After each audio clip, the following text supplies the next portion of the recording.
Bueno, siguiendo con las persecuciones oníricas voyeristas, Scotty sigue a Madeleine a otro lugar, alejado ya del centro de San Francisco, que parece como una antigua misión hispánica, como un lugar de preservación.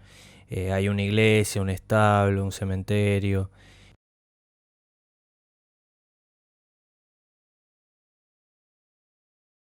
Puntualmente, Madeleine acá está en el cementerio, él la observa, y ahí sí también esto está confirmado por Hitchcock mismo en el libro con Truffaut. Hay una iluminación, hay algún tipo de filtro que usan que ya le da como un aspecto entre ensueño y fantasmagórico.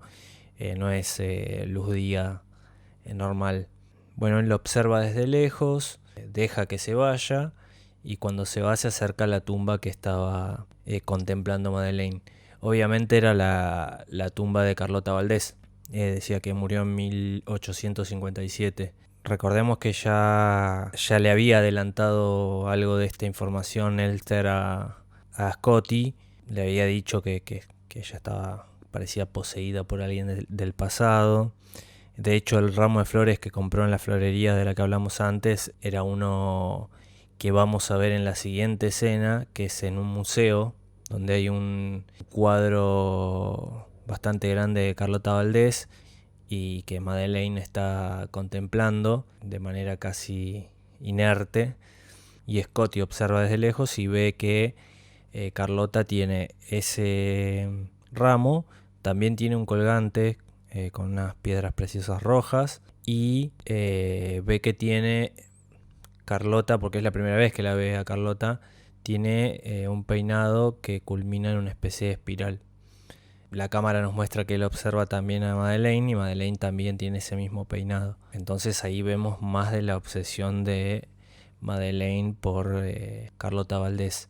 Y ya que mencioné varias veces el tema de la espiral, quiero detenerme un poquito en eso porque es una constante en términos de la simbología de la película y tiene varios sentidos el tema de la espiral. La cuestión de la espiral no es una mera cuestión estilística, sino que también es la estructura del film es bastante espiralada por varias razones. Yo pienso que hay un tema con ir entrando cada vez más profundamente a la psicología de los personajes. Ellos mismos van entrando en el enamoramiento y en la locura. Hay muchas repeticiones, por eso estos paseos voyeristas se repiten y en cada vuelta ellos están más enganchados de alguna manera. Scotty con esa obsesión que está empezando a desplegar por Madeleine y Madeleine cada vez más envuelta en la espiral de locura y muerte, ¿no? Pero además hay más cuestiones. Toda la geometría del film es bastante espiralado.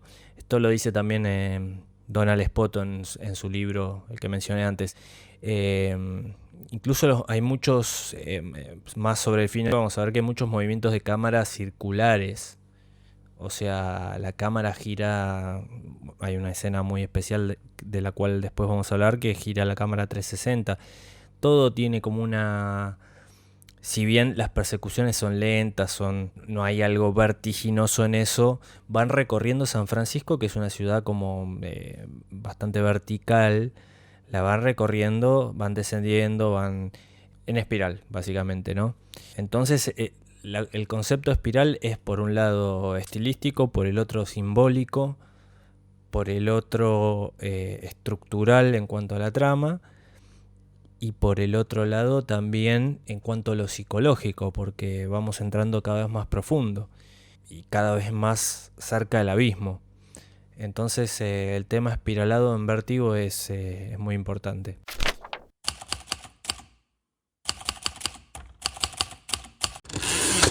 De estas recorridas, como dije, hay varios tramos, hay de estas cuestiones deambulatorias, casi también fantasmagóricas. Hay bastante, hay un tramo largo de la película. En un momento también pasan por un hotel que pertenecía a la familia Valdés, en el que Madeleine se se aloja en la salida, se va, pregunta, le dicen que no la vieron, hay todo como una cuestión misteriosa ahí, pero la observación voyerista y distante termina cuando sigue a Madeleine hasta el Golden Gate, en realidad hasta Fort Point, que es como el extremo sur del Golden Gate. Es otra de las escenas icónicas de Vértigo, bellísima, bellísima, un plano hermoso. Cuando llegan al Golden Gate, bueno, él la sigue observando como a la distancia, la ve como contemplando la bahía y ella se tira a la bahía de San Francisco, ¿no? Como un acto suicida, digamos. Y ahí el tema de la observación obviamente se rompe porque tiene que intervenir. Se tira a la bahía, la salva y bueno, ella está viva pero pierde el conocimiento. Hay una elipsis y acá hay una cuestión también interesante en términos de lo erótico, porque él la lleva a la casa, ahí toma una decisión, ¿no? En lugar de llevarla a lo de...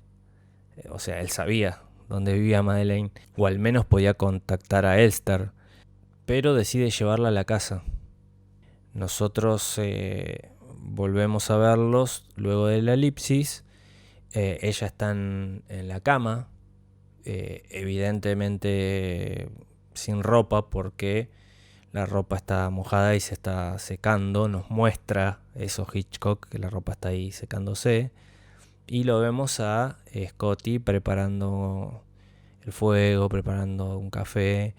Hay una llamada de Elster, atiende Scotty y le dice sí, que bueno, que Madeleine se había querido tirar a la bahía, pero que estaba bien y que estaba en su casa y que todavía no estaba recuperada. Entonces, de alguna manera decide estirar el tiempo de estancia de Madeleine ahí. En eso Madeleine se despierta, él se acerca como servicialmente y le da una bata roja, ¿no? Antes que hablábamos de él está vestido de verde y le da una bata roja y ahí se da un plano en el que ella sale de la habitación con la bata roja, que es un plano que va a dialogar con otro muy importante de casi el final de la película.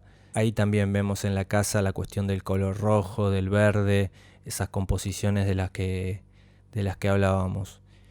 Entonces, bueno, se da una conversación, él se presenta, no le dice obviamente cuál era su relación con el marido de Madeleine, ni tampoco qué estaba haciendo en la bahía de San Francisco. Le dice que él deambula por ahí y que justo la vio que se tiró y decidió salvarla.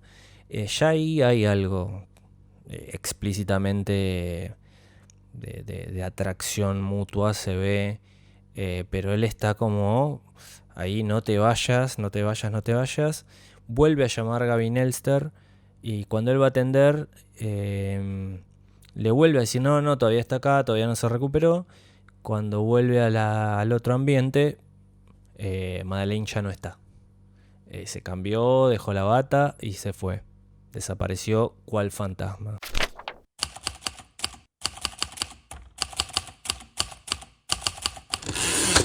Después se van, como dije, a volver a repetir secuencias ambulatorias por la ciudad de San Francisco, pero Scotty y Madeleine están cada vez más involucrados entre sí. Están enamorados, se besan, ella le confiesa su temor a volverse loca o a morir, y está toda esta cuestión que decía antes, ¿no? Las secuencias espiraladas sobre la ciudad de San Francisco y nosotros cada vez más metidos en la psicología de los personajes y ellos cada vez más embrollados en cuanto a su enamoramiento, digamos. Ella le cuenta que tuvo un sueño, le describe el lugar con el que soñó, le comenta que hay una iglesia, un establo. Evidentemente, o sea, ella le dice que ese lugar no lo conoce. No es un sueño o no es un lugar que no existe, sino la ruina de San Juan Bautista, creo que es, que queda ahí a 160 kilómetros de San Francisco. Y Madeleine lo está describiendo punto a punto. Entonces lo que le propone es llevarla al otro día a las ruinas de San Juan Bautista para que ella compruebe que no está loca y que de alguna manera hacerle ver que estuvo en ese lugar. Al otro día van y ahí a Madeleine se la ve muy rara ya, como decidida. Lamentablemente se ve venir la tragedia. Entonces llega un momento que ella le dice a Scotty que tiene que ir al campanario, que está decidida, que es, ¿no? Como que es una fuerza que no puede parar. Y sale corriendo hacia la torre del campanario. Y recordemos que nuestro personaje Scotty tiene vértigo. Entonces la puede seguir hasta cierto punto, y cuando ya el vértigo no le permite seguir, se separan, digamos. Ella sigue y él se queda mirándola. Acá me quiero detener un minutito porque se vuelve a usar el efecto vértigo, pero es interesante como anécdota que no pudieron filmarlo realmente en el campanario por temas logísticos, ¿no? Porque la cámara es pesada, porque no la podían poner colgando de ningún lado. Entonces terminan recreando una maqueta. Creo que la filman horizontalmente, no sé cómo hacen, pero logran el efecto vértigo sobre una maqueta. Y bueno, con montaje vemos realmente como si fuera que está grabado realmente en la torre del campanario, ¿no? Bueno, entonces Scotty no puede seguirla y sube hasta cierto punto. Ella sigue y a los pocos segundos se escucha un grito y Madeleine cae él la ve caer por la ventana. Con el suicidio de Madeleine, que se siente la verdad como un final trágico, como un cierre de la película, en términos narrativos y en términos emocionales también. Hay algo en la película que se cierra, pero falta todavía. Estamos más o menos en 2/3 de la película. Entonces acá es donde se abre esa dimensión que yo digo que nos lleva más allá. Acá la película en términos tradicionales se rompe. Vamos hacia otro lugar, esto lo vengo diciendo. El suicidio de Madeleine se siente un poco como un punto cúlmine en términos narrativos, porque hay algo que cierra ahí, y emocionales. Lo que sigue es otra cosa para mí. Incluso hasta en términos de género lo podemos pensar, no de género cinematográfico. Es más una cosa de suspense psicológico, por decirlo de alguna manera. El clima de la película cambia, la atmósfera de la película cambia. Todo se torna más aún fantasmagórico y sórdido. Ante el suicidio de Madeleine, sobre todo en la escena del suicidio en sí, Scotty para mí toma una decisión rarísima, que es que se escabulle de ahí, de la zona de la iglesia, del campanario y demás. Vemos ahí unos clérigos, unas monjas, un cura que van a buscar el cuerpo de Madeleine, que había quedado sobre un tejado, y él se escapa por el costado. La verdad es que no se entiende muy bien. Lo entiendo en términos de guión, pero no de motivación del personaje. La escena que sigue es una escena en un juzgado donde están haciendo una especie de investigación una investigación por la muerte de Madeleine. No es un juicio, se ve que es como más una investigación policial. Lo acusan bastante Scotty de alguna manera por no haber salvado a Madeleine. Le dicen o dejan ver que algo del tema del vértigo le impidió salvar a Madeleine, y lo responsabilizan un poco de eso. Finalmente, bueno, nada, terminan declarando que fue un suicidio, que ella tenía una condición de salud mental previa, así que no le pasa nada en términos legales a Scotty. Termina esa audiencia, digamos, y Gavin Elster se le acerca a Scotty, le cuenta que se va a ir a Europa, que ya no queda nada para él, y le dice que se quede tranquilo, que ambos sabemos quién mató a Madeleine. En esta instancia obviamente se refiere a este tema de la posesión por Carlota Valdés y y todo eso, ¿no? Eh, y ahí culmina como la parte, digamos, cierra por el momento la parte thriller más convencional. Y ahora sí, empieza esta parte como mucho más sórdida de la película para mí, aún, más sórdida aún. Scotty, tras el suicidio de Madeleine, entra en una profunda melancolía, lo carcome la culpa, está hecho un fantasma, él está hecho un fantasma, un zombie, un muerto vivo, entra como un estado de catatonía y lo internan en una institución, en un hospital o una especie de casa de cuidados, no sé qué viene a ser, de casa de recuperación. Y se lo ve totalmente catatónico, abstraído de la realidad, no habla nada. Quien aparece, obviamente, su amiga Mitch, que va a acompañarlo, va a verlo al hospital. Intenta levantarle el ánimo, intenta traerlo un poco a la realidad, le pone música, le habla, pero él nada, él no contesta, está totalmente, como le dicen los médicos a Mitch, en un estado de melancolía, en un estado agudo de melancolía y padece de un fuerte complejo de culpa, dicen algo así.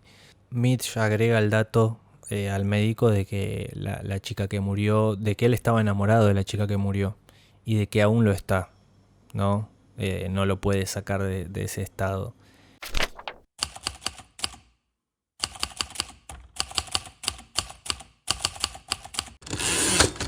Después va a venir una elipsis temporal, pasan 6 meses o un año, no sabemos muy bien. Scotty sale de la internación, evidentemente no en las mejores condiciones, y empieza todo un periplo de deambular por la ciudad de San Francisco, ya no como antes, con el auto, con esa ventana a la fantasía, al idilio, sino como una persona que ha perdido lo único que le importaba. Entonces la busca a Madeleine por todos lados, recorre todos los lugares que fueron significativos para ellos, ya sea los lugares en los que él la observó o los lugares en los que han estado juntos. La busca por todos lados, incluso ve a varias mujeres con vestimentas parecidas y está en un estado como de confusión, hasta una cuestión alucinatoria, podríamos decir. Entonces él va deambulando como un muerto vivo, ¿no? Como un zombie por toda la ciudad, buscando a Madeleine, totalmente alienado en la búsqueda de una imagen, porque me parece que de eso se trata, ¿no? Esa imagen es la que perdió. Entonces él está ahí perdiendo toda su humanidad, ¿no? Alienado en esa búsqueda, como un zombie, como un muerto vivo, totalmente consumido por la melancolía. Hasta que llega a la florería que habíamos visto en las primeras escenas. Entras a la florería, obviamente no la ve a Madeleine, pero cuando sale se encuentra con un grupo de chicas, entre las cuales hay una que le llama la atención. Esta chica, evidentemente, él le ve un parecido mucho más concreto a Madeleine. Nosotros también como espectadores la vemos parecida, pero tiene un estilo distinto la chica. Es igual de bella, digamos, pero se viste de otra manera, se pinta de otra manera, tiene el pelo de otro color, se peina de otra manera. Tiene ciertos parecidos a Madeleine, pero no en el estilo de vestir ni en lo refinada que era Madeleine siendo una mujer de alta sociedad. Pero como él la ve parecida, la empieza a seguir, la sigue hasta un hotel, que es otra vez un hotel que es famoso en la historia del cine, probablemente por esta película, que se llama Hotel Empire, cuya característica principal a los fines de esta película es un cartel de neón que tiene, y la habitación de Judy da justo al cartel de neón, o sea que el neón verde ilumina parte de la habitación si está la ventana abierta. La sigue hasta la habitación, le golpea la puerta y le dice que la ve parecida a alguien de su pasado. A ella le parece una situación incómoda, evidentemente no quiere hablar con Scotty, pero Scotty ahí insistiendo desesperado como con el único objetivo de verla y de seguir viéndola, porque vio a Madeleine ahí. La insistencia de Scotty es tal que de alguna manera termina aceptando ella.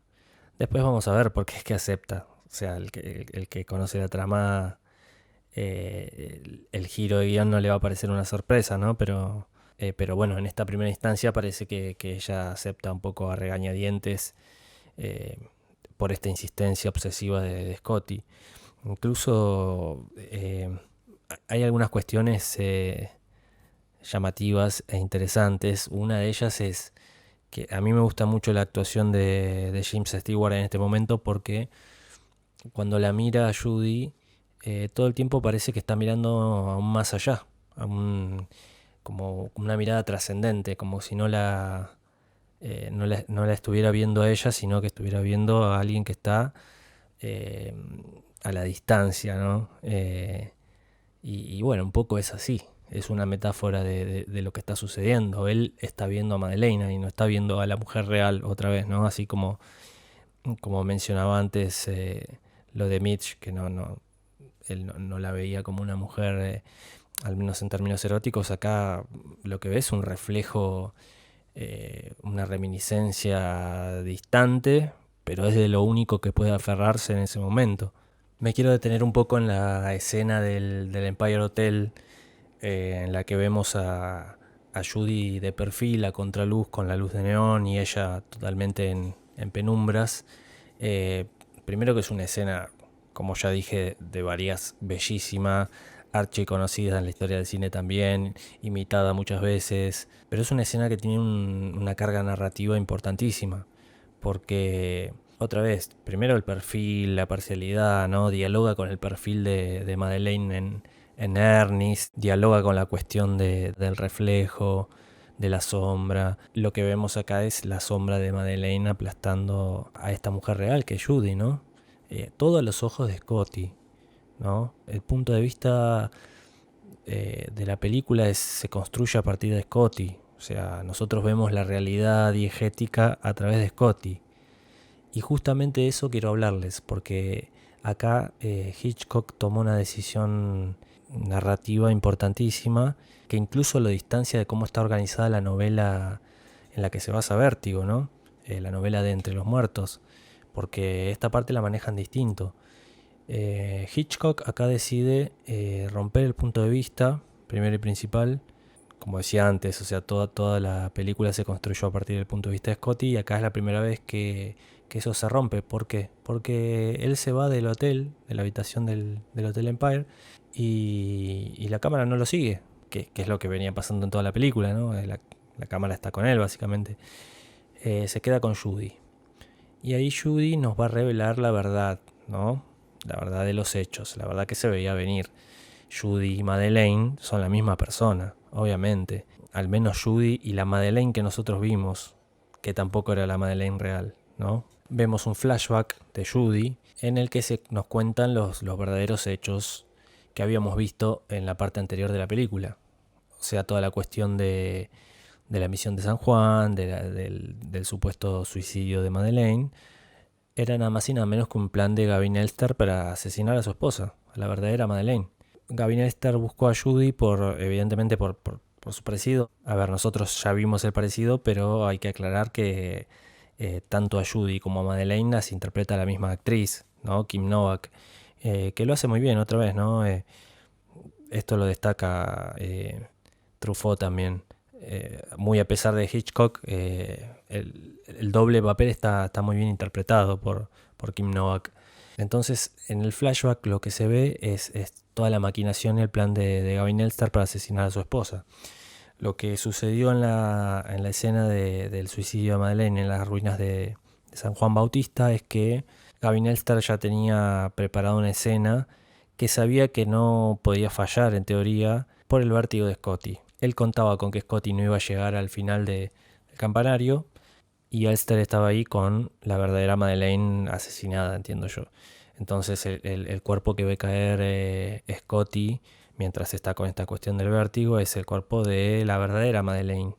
De hecho se ve ahí que Judy, hay algo del plan que no le cerró. ¿Qué es lo que no le cerró? Que se enamoró de Scotty, que no quería llegar a esas circunstancias, se arrepintió. Y por supuesto de una manera también violenta, Gavin Elster lo que hace es concretar su plan.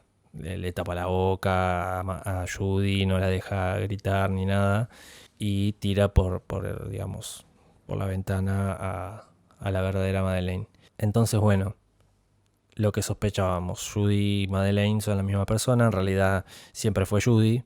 A la verdadera Madeleine no la conocemos, no le vimos la cara nunca. Lo único que vemos es el cuerpo, nada más, a la distancia. Por eso tenía sentido en términos de guión que Scotty se vaya y no vea el cuerpo de Madeleine. Entonces, en el flashback también lo que vemos es que Judy ya había sido sometida a una transformación en Madeleine, que es lo que va a hacer ahora Scotty, porque no le va a ser suficiente que Judy se parezca. Scotty va a querer que sea igual a Madeleine, no parecida, igual. Entonces toma cartas en el asunto y lo que hace es, por ejemplo, la lleva a comprar ropa. Van al lugar donde se supone que van a conseguir el trajecito gris que usaba Madeleine. Es muy dura esa escena también, ¿no? Otra vez, no es que hay una violencia física, por ejemplo, pero van desfilando diferentes modelos, entiendo que del local de ropa, con diferentes trajecitos y no hay coincidencia, no, Scotty no le gusta, no. Incluso vemos tristemente que Judy dice, pero ese a mí me gusta, no es ese, hasta que, bueno, están ahí en el medio de tensiones, forcejeos también, porque Judy obviamente está siendo sometida a esa situación, hasta que llega el traje que es el que corresponde, digamos. Incluso es violenta también por todos lados la situación, porque a Judy las empleadas la ningunean también. Y de hecho dicen, el caballero sabe lo que quiere. Bueno, duro. No contento con tener ya el vestido que corresponde, el trajecito que corresponde, los zapatos. Le hace probar un montón de zapatos hasta que encuentra el zapato que usaba Madeleine. Y ustedes dicen, bueno, ya está. No. La lleva a una especie de peluquería, salón de belleza, a que la pinten como se pintaba Madeleine y le tiñan el pelo de platinado como lo tenía Madeleine. Incluso nos muestran el detalle de que Scotty habla con la gente de la peluquería y le explica cómo es el peinado y que no puede faltar el peinado ese. En el momento de la peluquería le dicen a Scotty, bueno, váyase porque esto va a tardar un tiempo. Entonces Scotty regresa al Empire Hotel a esperar a Madeleine. Vemos que Scotty está esperando en el Empire Hotel y mira por la ventana y evidentemente está llegando Judy. Y ya lo vemos con cara de decepción a él. Cuando entra Judy, está con el trajecito, está con los zapatos, está pintada igual que Madeleine, pero el pelo lo tiene distinto. Entonces, Scotty, no hay coincidencia punto a punto. Fíjense a qué niveles estamos llegando, ¿no? Por eso digo que esto no es un policial, es otra cosa. Él totalmente frustrado y decepcionado porque no se parece 100% a Madeleine, se lo hace saber y ella le dice algo muy básico, como, bueno, sí, me lo hicieron, o sea, el peinado, pero no me gustó. Entonces, nada, él la sigue mirando con frustración y con desprecio, y bueno, y ella, como último paso de ese sometimiento, decide hacerse el peinado de Madeleine.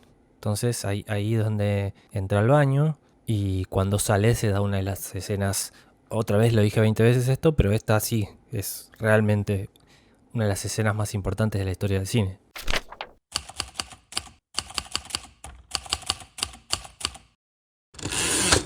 Y cuando la vemos salir del baño, para mí se da, ya lo dije varias veces, pero se da uno de los planos más importantes, más bellos, debe estar en el top 3 de la historia del cine, que es ella salir transformada en Madeleine con un halo verde neón fantasmagórico, que creo que, no sé si utilizaron realmente la luz del cartel del Empire Hotel, diegéticamente es esa luz.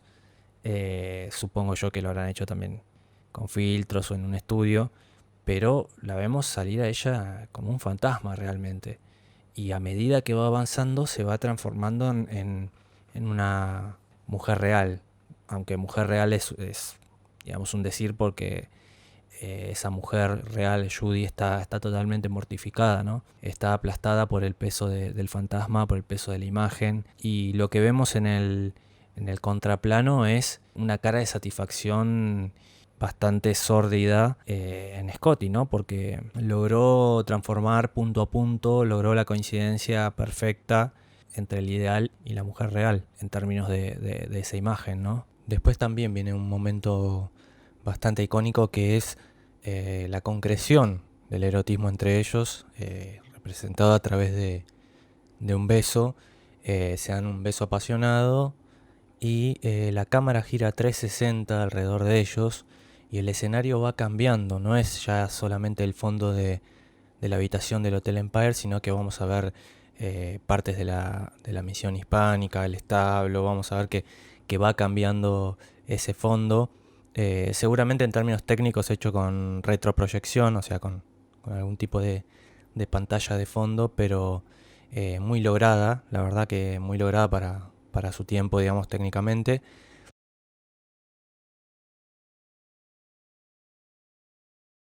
Y en términos simbólicos y narrativos es muy interesante porque ya no estamos anclados en la realidad, al menos en la realidad diegética, digamos, ¿no? Vemos que ya estamos dentro del mundo de la fantasía de Scotty, de la concreción de la fantasía de Scotty. Cuando se da esa coincidencia punto a punto entre Judy y Madeleine, se pasa al terreno de la fantasía directamente, ¿no? Entonces ya no estamos anclados en la realidad de la habitación del hotel con la mujer real que es Judy, sino que estamos en ese terreno fantasmagórico. Y la verdad es que está muy lograda la escena del beso. Después va a venir una secuencia que es una especie de repetición deformada de lo que fue la primera parte.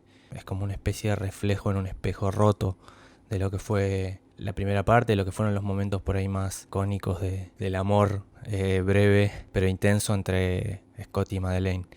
Recorren varios lugares con Judy, van a Ernest, por ejemplo, ¿no? Un lugar también súper icónico, pero se ve que algo no termina ahí de funcionar del todo. Scotty se lo ve como entre comillas más amoroso, pero no termina o sea, acá podemos decir, ¿no? Que nunca la realidad termina de coincidir con el mundo de la fantasía, ¿no? Por más que se lo fuerce. Entonces acá se da una cuestión que es lo que va a desencadenar el desenlace, ¿no? Madeleine tenía una joya que pertenecía a su linaje, digamos, que era una joya de Carlota Valdés, que Scotty ve en el cuadro de Carlota Valdés cuando lo ve en el museo, y también en una especie de pesadilla psicodélica que tiene, en la que ve a la figura de Carlota Valdés, ve a Gavin Elster, ve a Madeleine. Bueno, hay una secuencia también muy interesante ahí. Ve esa joya, tanto en el museo como en el sueño. No recuerdo si también se la ve puesta a Madeleine en algún momento, pero él la conoce. Por alguna razón, Judy conserva esa joya y supuestamente por un error se la deja puesta para una salida con Scotty, ¿no? Yo digo supuestamente porque no podemos descartar que al menos inconscientemente es un último acto de resistencia de Judy. O sea, me transformaste del todo, cumpliste tu fantasía más destructiva, pero yo siempre lo supe porque soy la misma persona, date cuenta. No sé, esto es una hipótesis mía, argumentalmente podemos decir que fue un error.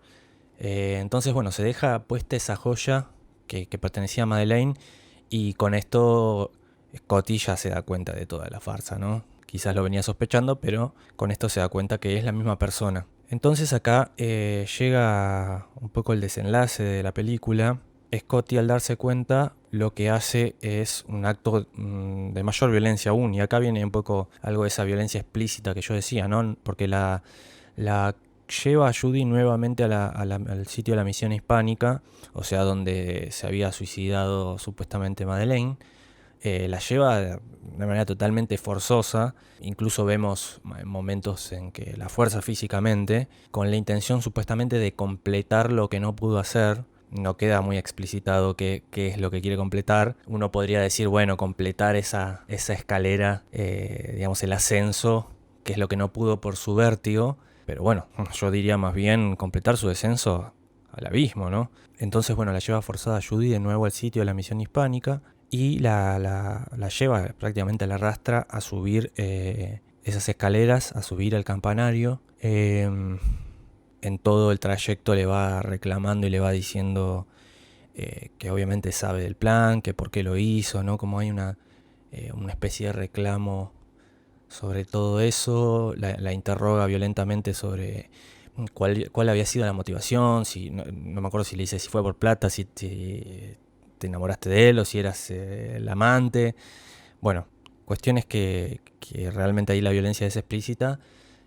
Cuando están llegando más cerca digamos, del punto cúlmine, cuando están llegando a la zona del campanario, ella le dice la verdad, que sí, que era parte del plan, pero que se enamoró, y que el amor por él era real. Ahí parece haber un momento como una especie de micro impas donde parecen reconciliarse o entenderse, no sé, pero cuando llegan a la zona del campanario, o sea, a lo alto de la torre, parece que está por llegar este momento de reconciliación.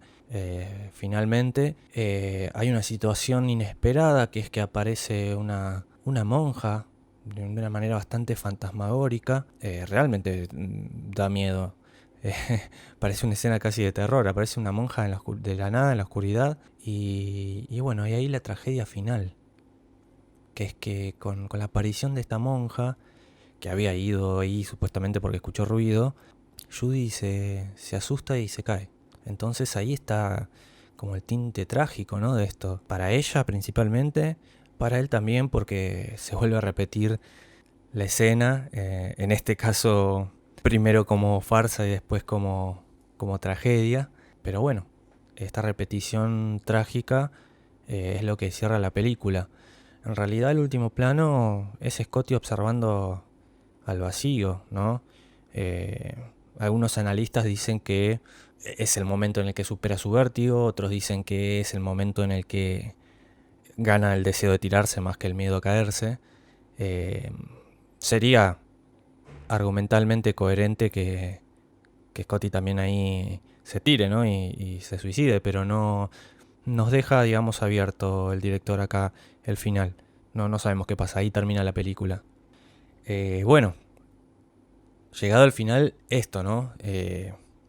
Me parece duro, ¿no? Lo que sucede en la película, sobre todo la transformación de Judy en Madeleine, ¿no? Me parece como una manera de anularla como sujeto deseante y de convertirla en una muñeca, en un objeto.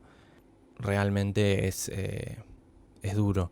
Como yo dije antes, nos habla un poco del fantasma masculino, de la condición masculina, de la subjetividad tradicional, patriarcal, de lo más rancio, como decía antes. Pero bueno, los hombres no podemos desuscribirnos de esto, que nos atraviesa en términos de constitución subjetiva. Bueno, como les decía, es una película que tiene muchísimas capas para analizar. Y eso para mí es lo interesante de estas producciones audiovisuales, tanto del cine como de las series. Lo importante es que el producto sea bueno realmente. Así que bueno, esto fue el análisis de Vértigo.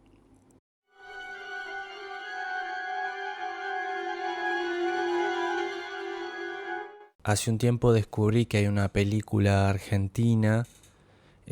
Bueno, los que ya saben esto se van a aburrir, pero hay una película argentina de 1956, o sea, 2 años previa a Vértigo, que se llama Más allá del olvido. Es una película dirigida y actuada por Hugo del Carril, ¿no? Una figura importantísima en la cultura argentina, actor, director de cine, cantor, militante peronista, una figura muy relevante que realmente hay que estudiar y que no, quizás hoy en día no se la conoce tanto. Eh, una película, entonces les decía, que se llama Más allá del olvido. El parecido de esta película con Vértigo es asombroso realmente. O mejor dicho, el parecido de Vértigo con esta película. Después vamos a ver, no hay plagio de ningún lado. Después vamos a ver por qué esta relación. La película está protagonizada por Laura Hidalgo, que hace, digamos, las veces de Kim Novak. Otra vez entre comillas, ¿no? Porque esto es previo. Porque hace un papel doble también.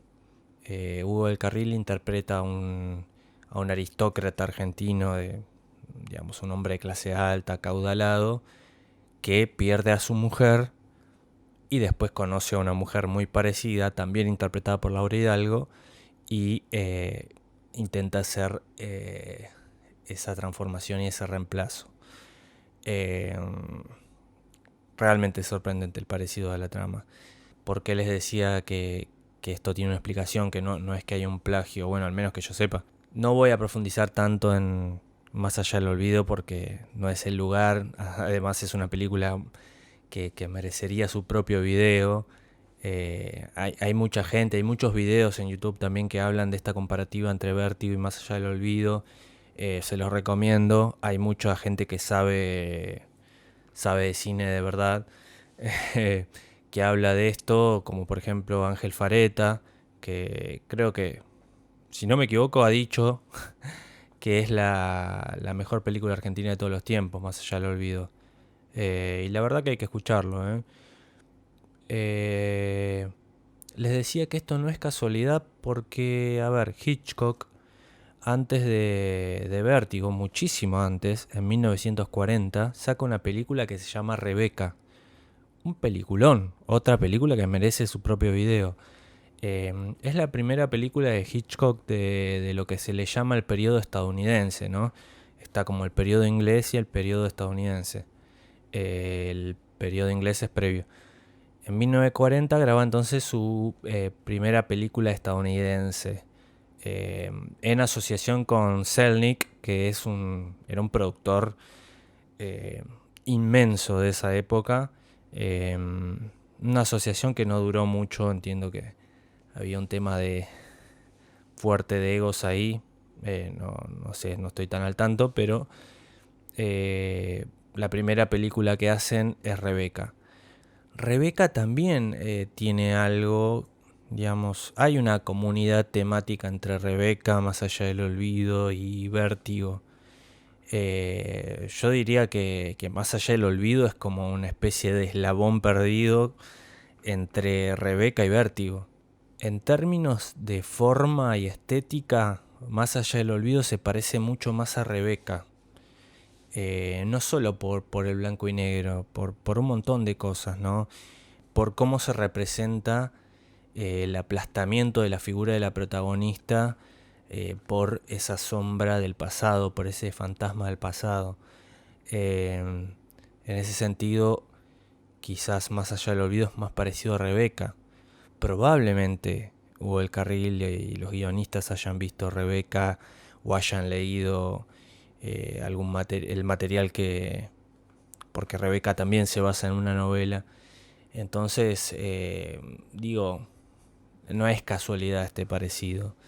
Les decía que Más allá del olvido, en términos estéticos y de forma, se parece mucho más a Rebeca, pero en términos de contenido está por ahí más cerca de Vértigo. Entonces, bueno, hay esto, ¿no? Es como una especie de árbol genealógico con un eje temático que los atraviesa. Pero es sorprendente porque realmente es parecida la manera de contarnos estas cuestiones. Por último, quiero hablar del legado de la película, no solo de su árbol genealógico, sino de... a ver, Hitchcock es un director que ha influido a otros directores de cine, es el favorito de muchos. Hay directores de cine muy famosos que se obsesionaron con Hitchcock también, con homenajearlo, imitarlo, tomar cosas de él, reivindicarlo. Uno de ellos es Brian De Palma, ¿no? Un director excepcional de los 70. Ya vamos a hablar también, espero, de alguna de sus películas. Bueno, conocerán por Carrie, por Los Intocables de Elliot Ness. Hay un montón de películas de Palma, Vestida para matar, que son brillantes, son brillantes. Pero quiero hablar de una en particular, no, o sea, no voy a hablar de su argumento, pero sí mencionarla, que es la película Obsession.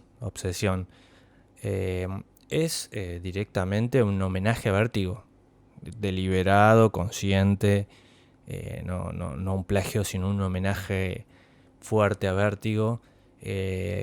Obsession tiene una trama también muy, por supuesto una comunidad temática y una trama muy parecida a Vértigo, pero el final y algunos detalles vamos a ver que son aún más retorcidos y sórdidos que los de Vértigo.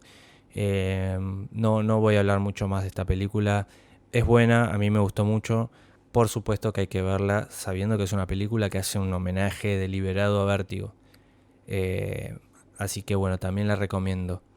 Y también en Argentina tenemos nuestros homenajes a Vértigo. Recordemos que Más allá del olvido es parecida, pero no es un homenaje porque es previa. Hay un capítulo muy divertido y muy bueno de una serie argentina de Damián Cifrón, que no es Los Simuladores. Ya vamos a hablar de Los Simuladores también. Me la paso haciendo promesas, pero son cosas que me gustan mucho. Pero esta serie es Hermanos y Detectives. Una serie buenísima, realmente buenísima. Creo que salió un tiempito después que Los Simuladores. Cifrón es un cinéfilo de pura cepa, obviamente, entonces en muchos de sus contenidos, series, hay homenajes a grandes escenas de la historia del cine, a directores. La verdad que, bueno, sin ir más lejos, en Los Simuladores creo que hay un capítulo, por ejemplo, que toma algo del Padrino. Pero bueno, hay un capítulo de Hermanos y Detectives, creo que es el capítulo 5, si no me equivoco se llama La única heredera, que es protagonizado por Nancy Duplá como actriz invitada. Recuerden, ¿no? Hermanos y Detectives, Rodrigo Noya en su pick de chico genio superdotado, y Rodrigo de la Serna, también un actorazo ya consagrado en ese momento. Son hermanos, bueno, y detectives, claramente. Entonces en ese capítulo 5, que se llama La única heredera, es también un homenaje deliberado a Vértigo, ¿no? Siendo Nancy Duplá el centro del misterio. La verdad es que está muy lindo, véanlo. No hace falta que cuente acá su argumento, solo decirles que también tenemos acá nuestro propio homenaje, por supuesto ajustado a lo que es una serie, al presupuesto que podía tener la serie, a la duración y a las condiciones de producción de una serie acá en Argentina, pero la verdad es que es súper interesante el capítulo. Así que bueno. Bueno, gente, terminamos entonces con el extenso análisis de Vértigo de Alfred Hitchcock, una de las grandes joyas de la historia del cine. Si les gustó el video, los invito a darle like, suscribirse y hacer clic en la campanita para recibir notificaciones. Somos un canal nuevo, así que se agradece el amor y el acompañamiento. Si el video tiene buena recepción, voy a seguir haciendo videos más seguido. Y si no, no importa, voy a hacerlos cuando tenga ganas o cuando tenga algo para decir. Así que les agradezco mucho el acompañamiento y nos vemos la próxima.